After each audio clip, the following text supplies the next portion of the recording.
नमस्कार स्टूडेंट। आज हम गांधी जी की धार्मिक विचारधारा पर हम चर्चा करेंगे। पिछले क्लास में हमने महात्मा गांधी जी के सामाजिक विचारधारा, आर्थिक विचारधारा और राजनीतिक विचारधारा के बारे में हमने जाने थे। आज हम उनके धार्मिक विचारधारा के बारे में जानेंगे। तो उन्होंने कहा था, मैंने जो कुछ कहा है और जो कुछ किया है उसके पीछे एक धार्मिक उद्देश्य रहा है कि मैं जो राजनीतिज्ञ का वेश रखता हूँ, हृदय से एक धार्मिक व्यक्ति हूँ और उसके अनुसार से धर्म के संबंध जीने के किसी भी भाग या अंश विशेष से नहीं होता, बल्कि मनुष्य का सारा जीवन बौद्धिक, आर्थिक, सामाजिक एवं राजनीतिक धर्म से प्रेरित होना चाहिए। वे जीवन के अविभाज्य इकाई समझते थे, जिनके विभिन्न पहलुओं को विभिन्न पहलुओं में उन्होंने धर्म को प्रमुख स्थान दिया था। उसके अनुसार से वे कार्य जो कि मनुष्य को आध्यात्मिक प्रकृति के संचालित नहीं होते, बल्कि हम अपने समस्त स्फूर्ति का संचालन शक्ति मनुष्य के आध्यात्मिक स्वरूप को प्राप्त करते हैं। अपने निर्धारित समय को पूरा कर लेने पर निश्चित रूप से संकट और विनाश की ओर ले जाते हैं। धर्म से गांधी जी का आशा था, किसी विशेष मत या धर्म से नहीं। उनका धर्म हिंदू धर्म, इस्लाम धर्म या ईसाई धर्म जैसा कोई विशेष धर्म नहीं था, बल्कि उसका धर्म सार्वभौमिक धर्म था, जो समस्त विशेष धर्मों का अतिक्रमण करता है। उसके धर्म को किसी पैगंबर अवतार द्वारा प्रतिपादित विश्वास, वेद, बाइबल या कुरान के उपदेशों से नहीं पाया जाता था। वह तो जीवन पद्धति है जिसे सत्य की निष्काम खोज और हृदय की पवित्रता पाया जा सकता था। इसकी सिद्धि केवल प्रेम और सत्य के द्वारा ही किया जा सकता है। इन्हीं के शब्दों में मैं धर्म का क्या अर्थ समझता हूँ, वह हिंदू नहीं जिसे मैं निश्चित रूप से अपना धर्म को उपेक्षा श्रेष्ठ समझता हूँ, बल्कि वह धर्म है जो हिंदू धर्म का अतिक्रमण करता है, जो मनुष्य की स्वभाव को बदलता है, जो मनुष्य को उसके आंतरिक सत्य के अटूट संबंध बांध देता है।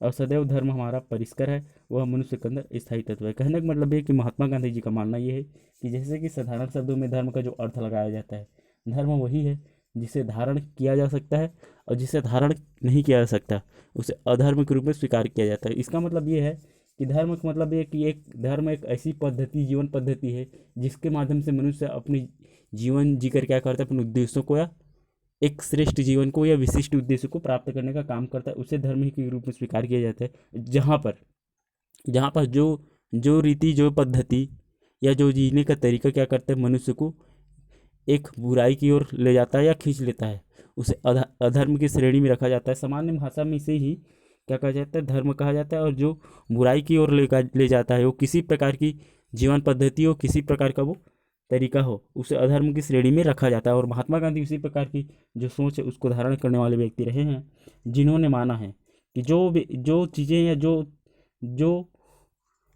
स्वरूप किसी भी व्यक्ति का जीवन पद्धति का क्या है, एक निश्चित उद्देश्य को या विशिष्ट उद्देश्य को प्राप्त करने में सहयोग प्रदान करता है, या जो व्यक्ति की जीवन पद्धति को या जीवन शैली को बेहतर बनाने में सहयोग प्रदान करता है, उसे ही क्या किया जाता है, धर्म के रूप में स्वीकार किया जाता है।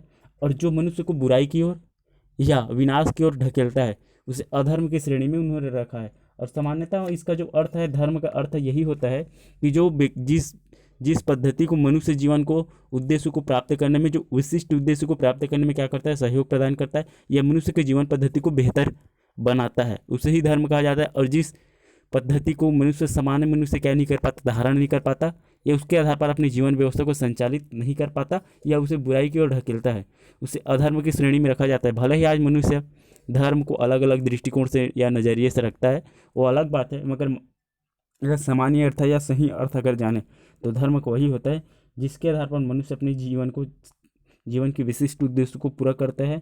और जहाँ पर क्या करता है, जब कोई भी पद्धति, कोई तरीका या कोई भी चीज़ मनुष्य को क्या करता है, अधर्म की ओर या बुराई की ओर ले जाता है, उसे अधर्म की श्रेणी में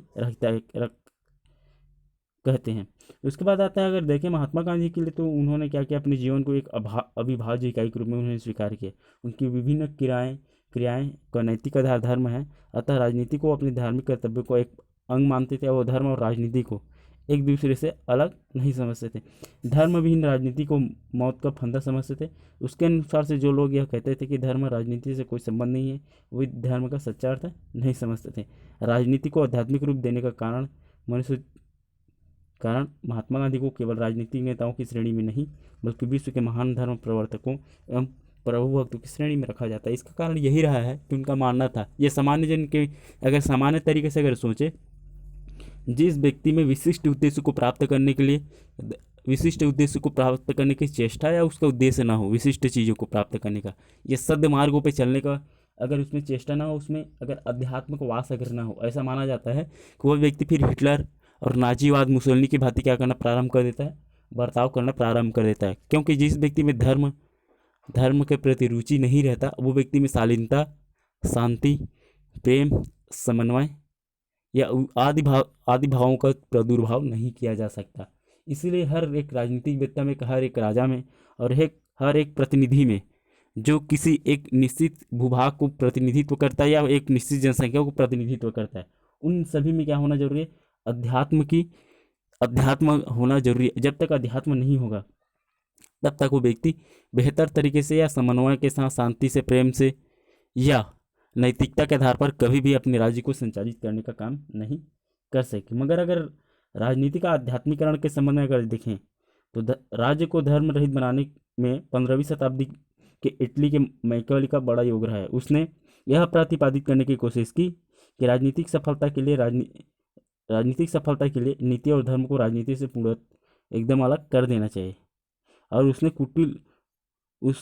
कुटिल राजनीति का समर्थन किया।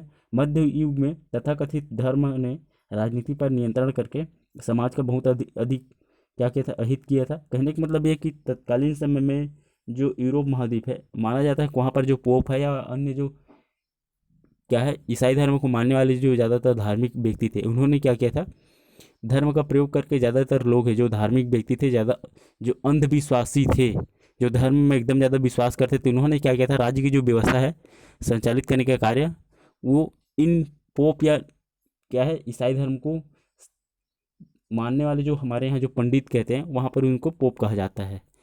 जो अधिष्ठता रहते हैं धर्म के, जो अधिष्ठता रहते हैं, सबसे बड़े जो पदाधिकारी रहते हैं धर्म के, उसे पोप कहा जाता है। उन व्यक्तियों ने वहाँ की जो धार्मिक व्यवस्था या राजनीतिक व्यवस्था को दोनों को नियंत्रित करने की कोशिश की, जिसके आधार पर वहाँ पर गृह युद्ध की स्थिति बन पी, या कहा जा सकता है कि वहाँ पर गलत तरीके से राज्य की व्यवस्था को संचालित करने का काम किया। इसलिए मैकियावेली ने क्या कहा, मैकियावेली ने उन्होंने धर्म को राजनीतिक व्यवस्था के लिए एक अफीम की गोली और उसने इसे राज्य एवं घृणा स्वरूप बताया।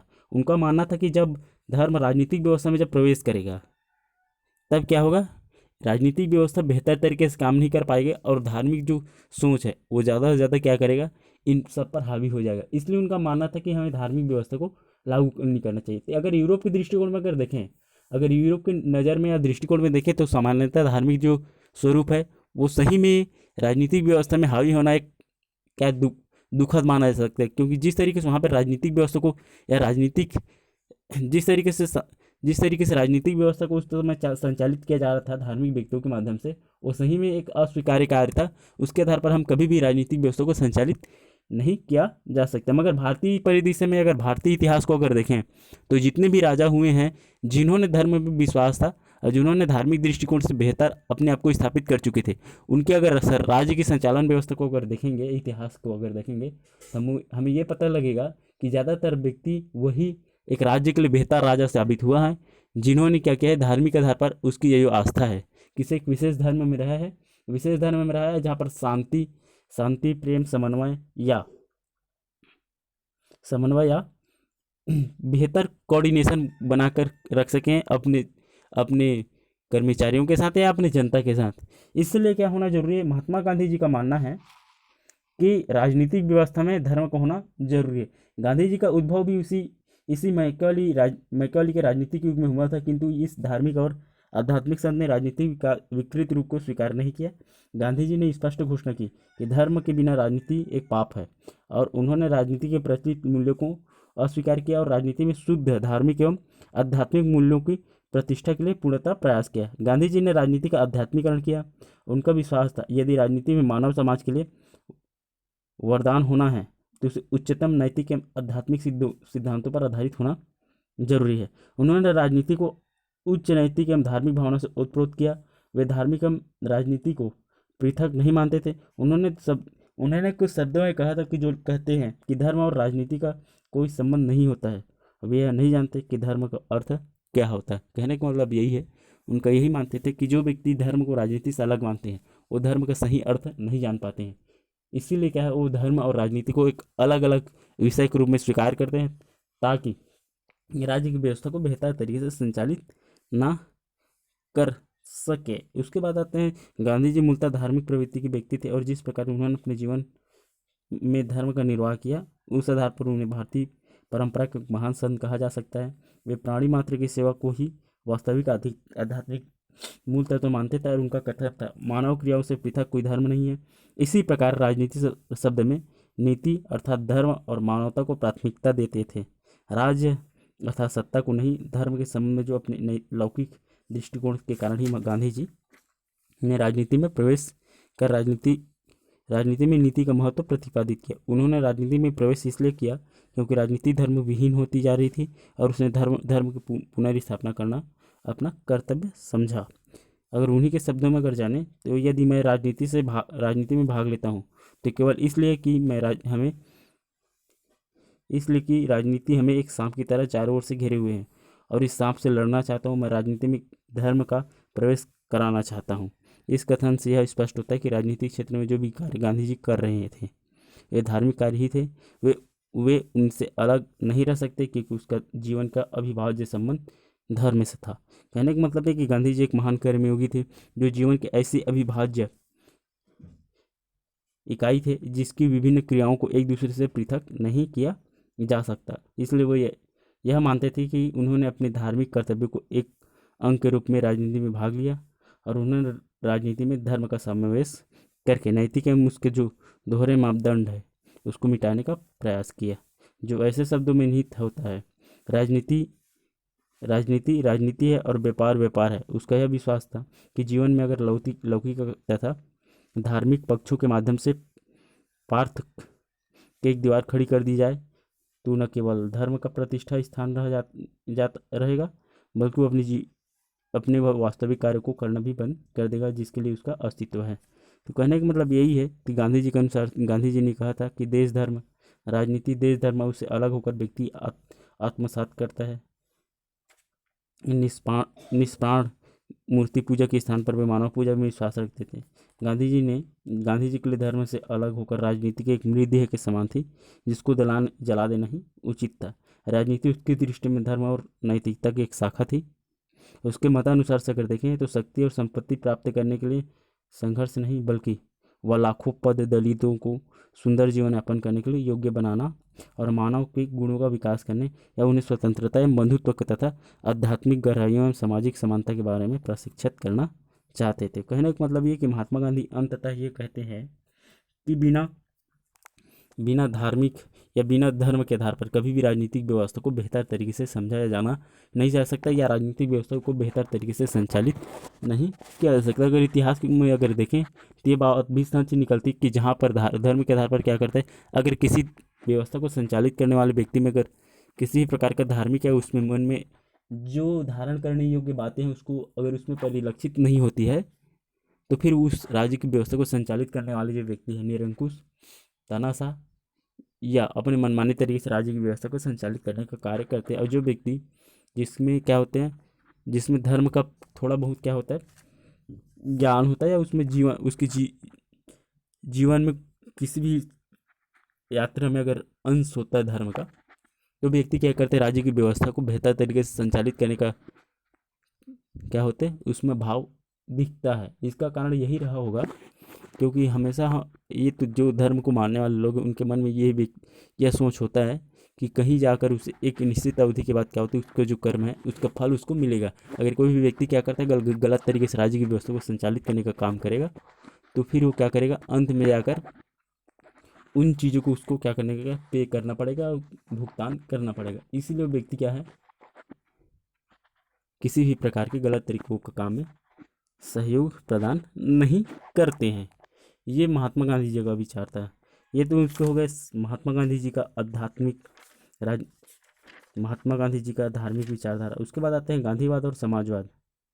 तो महात्मा गांधी एक सच्चे समाजवादी थे। वे समाज में समानता और स्वतंत्रता के प्रबल समर्थक थे। उनके अर्थव्यवस्था संबंधी विचारों के स्पष्ट रूप से दृष्टिकोण जो होता है, तो गरीबी और दरिद्रता को दूर करना चाहते थे। उनका ट्रस्टीशिप का जो मूल सिद्धांत था, मूल रूप से अगर वो एक समाजवादी विचारधारा थी।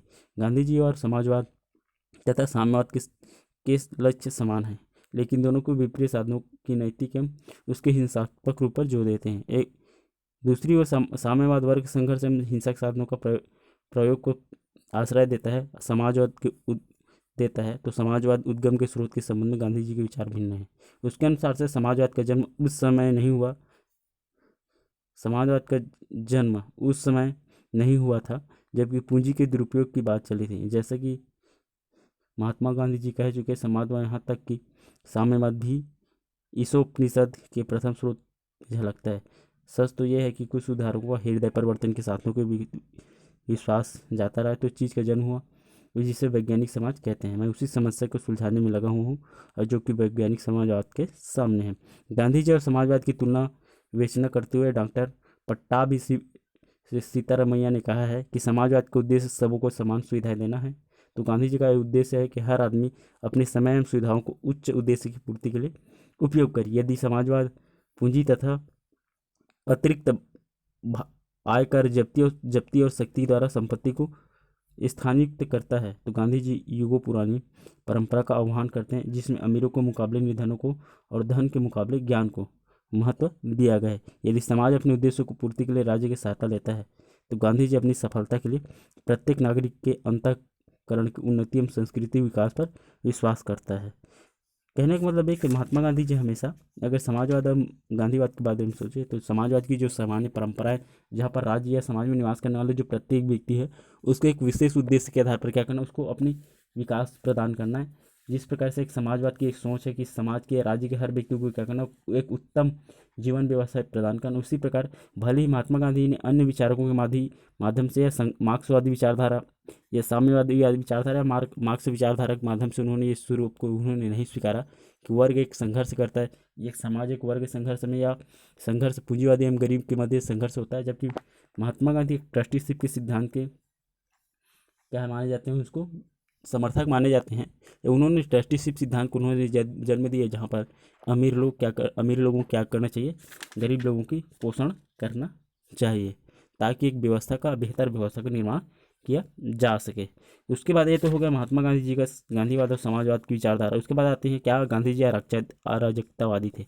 अराजकतावादी कहने का मतलब ये कि गांधी जी को कभी कभी अराजकतावादी माना जाता है। अराजकतावादी के समान गांधी जी की शक्ति में अधिक वृद्धि की आशंका दृष्टिकोण को देखते थे और व्यक्ति को अधिक से अधिक स्वतंत्रता में उनकी आस्था थी। परंतु व्यक्ति के संबंध में गांधी जी का दृष्टिकोण अराजकतावादी दृष्टिकोण से बिल्कुल भिन्न था। गांधी जी को मूलतः एक ऐसी सामाजिक प्राणी गांधी जी व्यक्ति को मूलतः एक ऐसे सामाजिक प्राणी मानते थे जिसका संबंध राज्य के साथ नहीं, सही समाज के साथ बेहतर और अटूट होना चाहिए। इसके विपरीत अराजकतावाद ये मानते हैं कि समाज से पृथक व्यक्ति का अपना स्वतंत्र अस्तित्व है, वह केवल अपनी आवश्यकताओं की पूर्ति के लिए क्या करता है, समय समय पर समाज पर संपर्क आता है। अराजकतावादी की दृष्टि में व्यक्ति के अधिकार ही सब कुछ थे, समाज के साथ किसी भी प्रकार का संबंध उसकी दृष्टि में हिंसा पर आधारित होता था। कहने का मतलब ये कि महात्मा गांधी को एक डाकू अराजकतावादी मतलब होता है जो समाज या व्यवस्था में क्या करने का, अपराध फैलाने का कोशिश करता है। या तो इसके संबंध में कहा गया है कि महात्मा गांधी को समय समय पर क्या कहा गया है, अराजकतावादी कहा गया है। और अराजकतावादी के समान महात्मा गांधी का राज्य की शक्ति में अत्यधिक वृद्धि की आशंका को दृष्टि से देखते हैं, मगर व्यक्ति का आर्थिक अधिक से अधिक स्वतंत्रता उनकी आस्था थी। परंतु व्यक्ति के संबंध में गांधी जी का दृष्टिकोण अराजकतावादी दृष्टिकोण से बिल्कुल अलग था। क्योंकि क्या होता है, जो अराजकतावादी होता है वो कभी भी समाज में रहना नहीं पसंद करता। जब उनको ज़रूरत पड़ती है तब वो आकर क्या करता है, समाज से जुड़ता है, फिर उसके बाद क्या करता है, वो समाज से अलग हो जाता है। जबकि महात्मा गांधी जी मानते थे कि हर व्यक्ति का जो विकास है, हर व्यक्ति का जो जन्म है, हर व्यक्ति का जो अस्तित्व है वो समाज से, बिना समाज के कोई भी क्या नहीं कर सकते, अपना विकास नहीं कर सकते। इसीलिए क्या है, महात्मा गांधी जी को अराजकतावादी कहना, क्योंकि अराजकतावादी व्यक्ति ज़्यादा से ज़्यादा क्या करता है, हिंसा, द्वेष, पाप, इन सब में संलिप्त रहते हैं। जबकि महात्मा गांधी जी क्या करते, अहिंसा के, सत्य के पुजारी रहे हैं। इसीलिए महात्मा गांधी जी को क्या करना, एक अराजकतावादी कहना ये संभवतः अनुचित होगा। मगर अराजकता के भी दो प्रकार के होते हैं, एक तो प्रबुद्ध, ये बाकुनिन, एक क्रॉपलिन जैसे कट्टरपंथी, और विलियम गॉडविल और टॉलस्टॉय जैसे मौनतावादी। दूसरे प्रकार के जो अराजकतावादी और गांधी जी के दृष्टिकोण में कुछ समानता पाए जाते हैं। गॉडविन और टॉलस्टॉय के समान गांधी जी का दृष्टिकोण मूलतः नैतिक था, परंतु गांधी जी ने राज्य की ऐसी कार्रवाई को जो जनता के कल्याण के लिए की गई हो तिरस्कार की दृष्टि से नहीं देखा है, बल्कि उसका स्वागत किया। यह मानते हुए उन्होंने ऐसे काम किए जो राजनीतिक शक्ति के गांधी जी किए जा सकते हैं। गांधी जी ने राज्य को स्वीकार किया और न ही राजनीति को। गांधी जी ने राज्य को स्वीकार किया, न राजनीति को। अराजकतावादियों द्वारा लक्ष्य को नष्ट करना, उसका पुनर्निर्माण नहीं।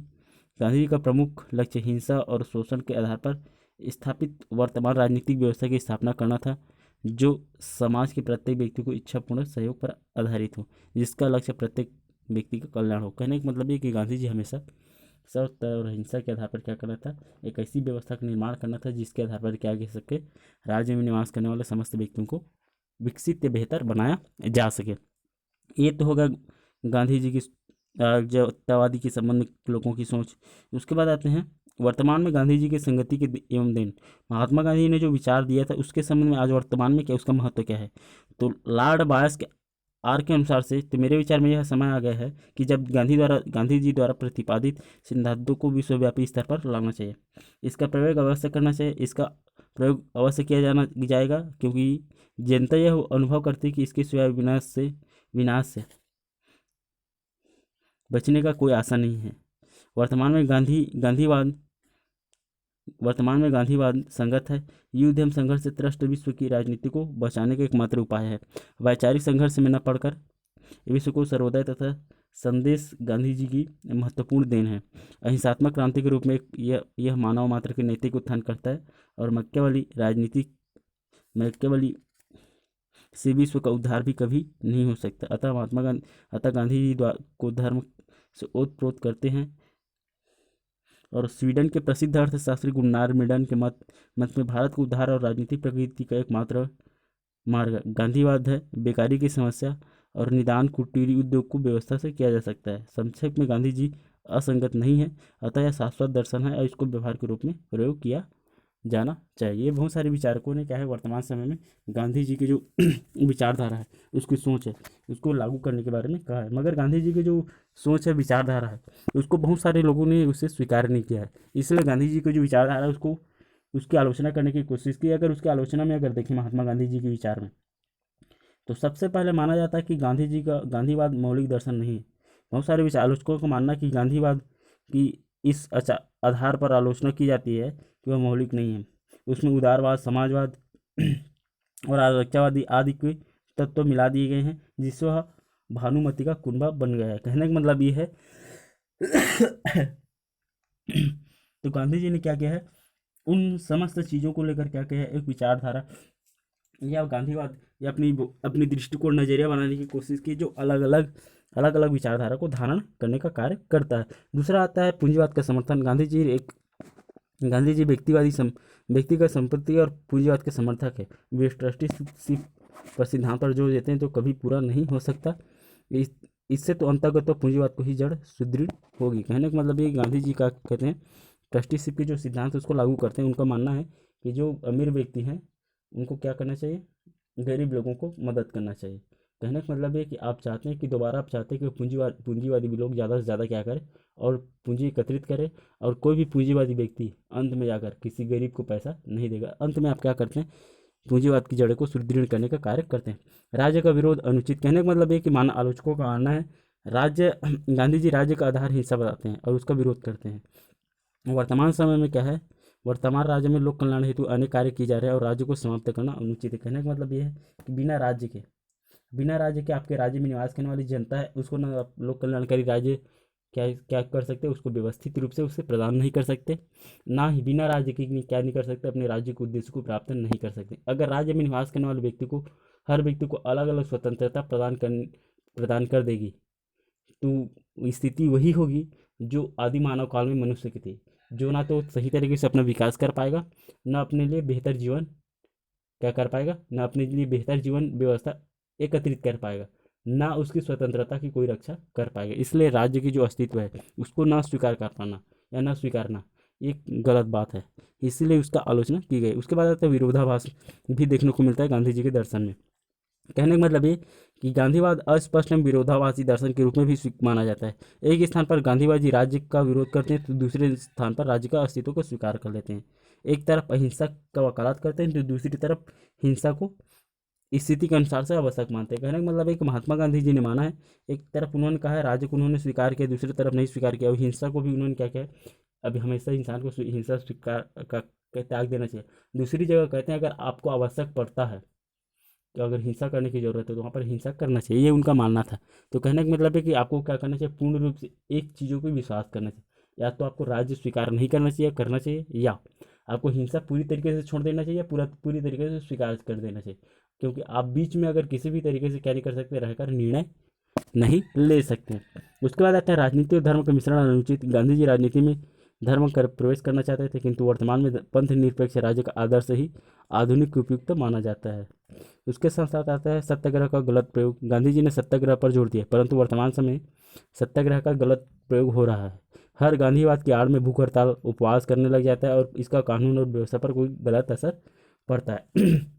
इन सब आलोचनाओं के बावजूद भी क्या है, यह मानना होगा कि गांधी जी नैतिक और आध्यात्मिक क्रांति को महान देवता के रूप में सदैव स्मरण किए जाएंगे, जिसके बिना इस पथ भ्रष्ट विश्व को शांति प्राप्त नहीं होगी।